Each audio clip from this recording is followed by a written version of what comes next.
اندھیری رات تھی، آسمان پر بادل چھائے ہوئے تھے اور ہر طرف سناٹا طاری تھا۔ السلام علیکم فرینڈس، آج میں لے کر کے آئی ہوں بہت ہی پیاری سی اسٹوری۔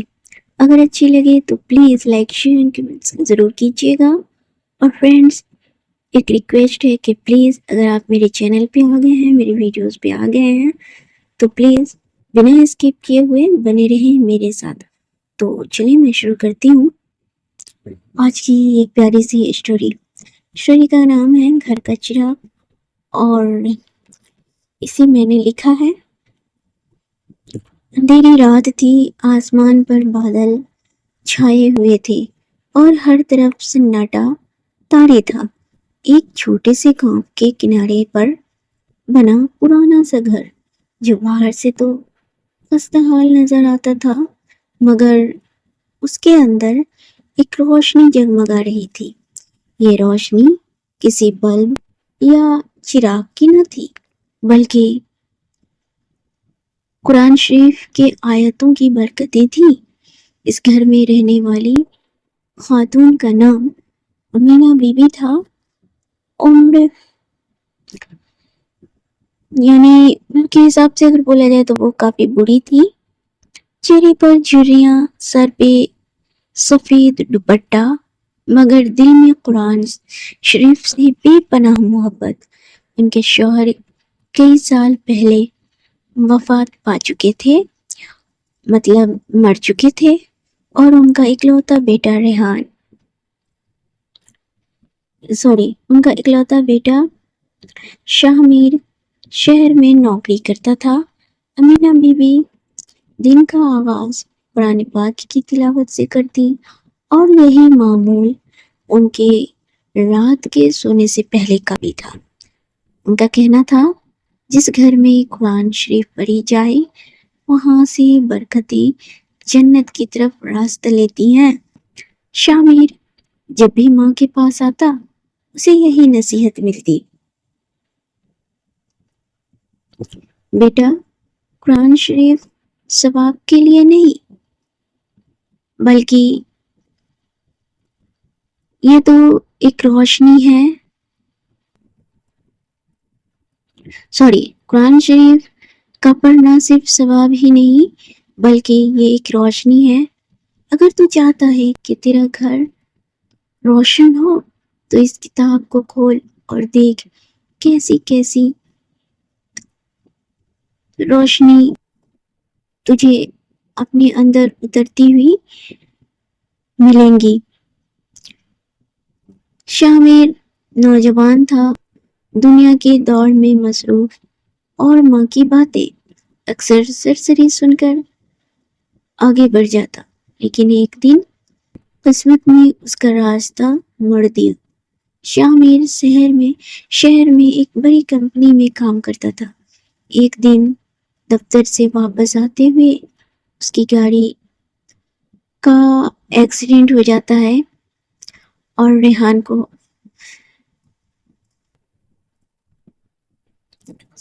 شاہ میر ریحان کو اسپتال لے جایا جاتا ہے۔ کئی دن بے ہوشی میں رہتا ہے۔ جب اسے ہوش آتا ہے تو ایک ہاتھ اور ایک ٹانگ پر پلاسٹر ہوتا ہے۔ ماں کو اطلاع ملتی ہے تو وہ فوراً شہر پہنچتی ہے۔ جب بیٹی کو دیکھتی ہے تو اس کی آنکھوں میں آنسو آ جاتے ہیں، مگر زبان پر بس ایک بات ہی ہوتی ہے، الحمدللہ تو زندہ ہے، اللہ نے تجھے بچا لیا، اللہ کا شکر ہے۔ اس لیے کہ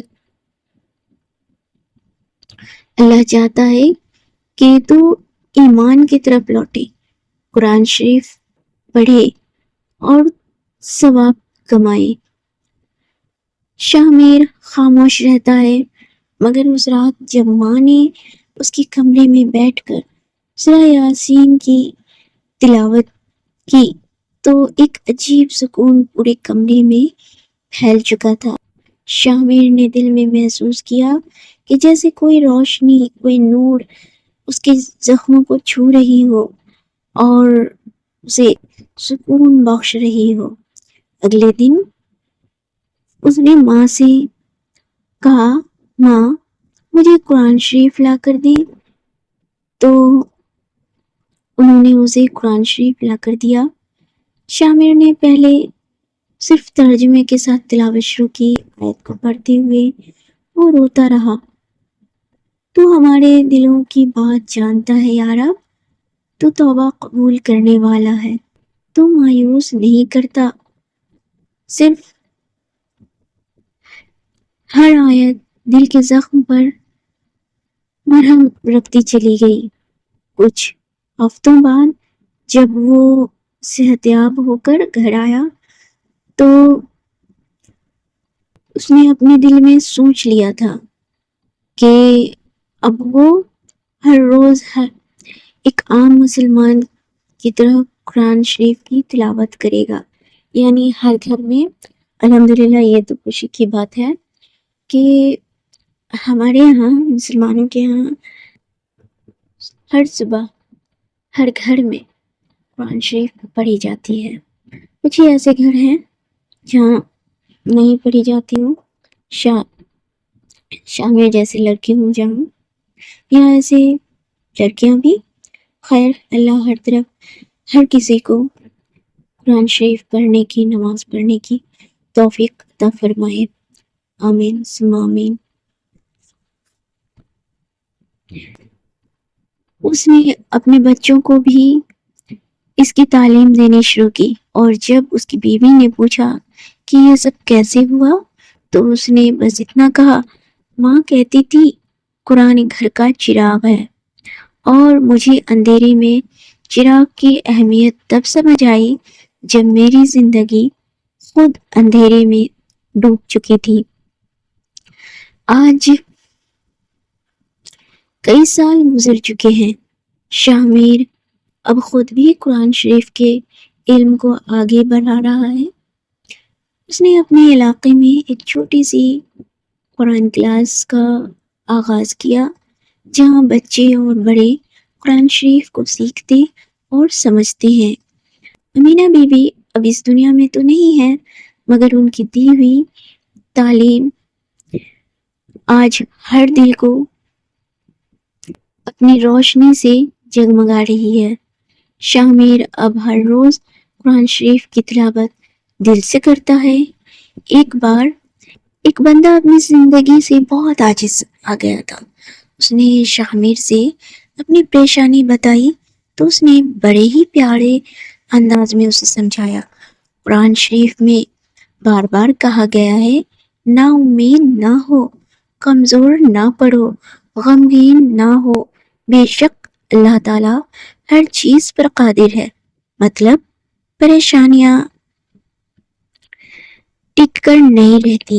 اللہ تعالیٰ سے ہمیشہ اچھی امید رکھیں۔ جہاں سے انسان اپنی پریشانیوں سے ہار کر نا امید ہونے لگتا ہے، اللہ پاک وہیں سے امید کی نئی روشنی بھیجتا ہے، تب ہم اپنی ساری پریشانیاں بھول جاتے ہیں۔ تو اس گھر میں رہنے والی تو فرینڈس، یہ تھی آج کی پیاری سی چھوٹی سی اسٹوری۔ اگر مجھ سے کوئی غلطی ہو گئی ہو تو پلیز معاف کیجیے گا، کیونکہ میں نے قرآن شریف کے حوالے سے کچھ کہنے کی کوشش کی ہے، اور جو بھی کوئی غلطی ہوئی ہو اس کے لیے میں معافی مانگتی ہوں دل سے۔ اور اگر دل سے معافی مانگتی ہوں، اور آپ سب سے ریکویسٹ کرتی ہوں کہ جو غلطی ہوئی ہو اسے معاف کیجیے گا اور میری اصلاح کیجیے گا، تاکہ میں بہترین سے بہترین کانٹینٹ لا سکوں۔ اور اگر میری ویڈیوز آپ کو پسند آئی ہو تو please like, share and comments ضرور کیجیے۔ اور اگر آپ میرے لیے نئے ہیں تو پلیز میرے چینل کو سبسکرائب کریں، بیل آئیکن پریس کریں، تاکہ میری نیکسٹ آنے والی ویڈیوز کی نوٹیفیکیشن آپ کو پہلے مل سکے۔ تھینک یو فرینڈس، اور آپ سب سے ایک بار پھر سے معافی مانگ رہی ہوں کہ میں نے قرآن شریف کے حوالے سے اتنی بڑی آسمانی کتاب کے حوالے سے مطلب کوئی کہانی، چھوٹی سی کہانی بنائی ہے، اس میں کوئی غلطی ہوئی ہو تو معاف کیجیے گا، اور پلیز پلیز میری اصلاح ضرور کیجیے گا، اور اگر اچھی لگے تو پلیز اسے ثواب کی نیت سے شیئر بھی کیجیے، اور کمنٹس میں ضرور بتائیے کہ کیسی لگی۔ تو ملتی ہوں نیکسٹ ویڈیو کے ساتھ، تب تک کے لیے take care, bye bye and اللہ حافظ۔